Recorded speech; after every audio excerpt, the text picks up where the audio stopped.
Welcome to the Rim Break Rodeo. We hope this video helps.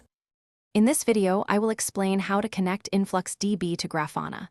We will begin by ensuring your InfluxDB instance is properly set up and ready to receive data.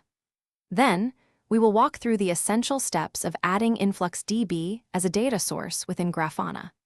Finally, you will learn how to create compelling dashboards to visualize your time series metrics, transforming raw data into actionable insights. This process typically takes less than 15 minutes to complete. Before connecting, ensure your InfluxDB server is operational. You will need to have InfluxDB installed and running, typically on port 8086. Next, create a dedicated database for your time series data and establish a user account with appropriate read and write privileges. Remember to securely record your InfluxDB host address, port number, database name, and user credentials, as these will be crucial for the next steps. Now, let's configure Grafana. Log into your Grafana web interface and locate the configuration menu, then select Data Sources.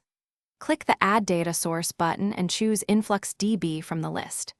Here, you will input the InfluxDB server URL, typically http://localhost 8086, along with the database name and the user credentials you created earlier. Test the connection to ensure everything is working correctly.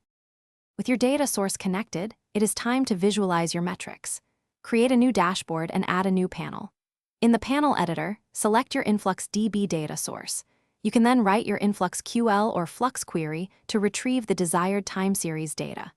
Experiment with different visualization types, such as graphs, gauges, or tables, to best represent your information. Save your dashboard to preserve your work and enjoy your new monitoring solution. Thanks for watching. Consider subscribing if we helped you.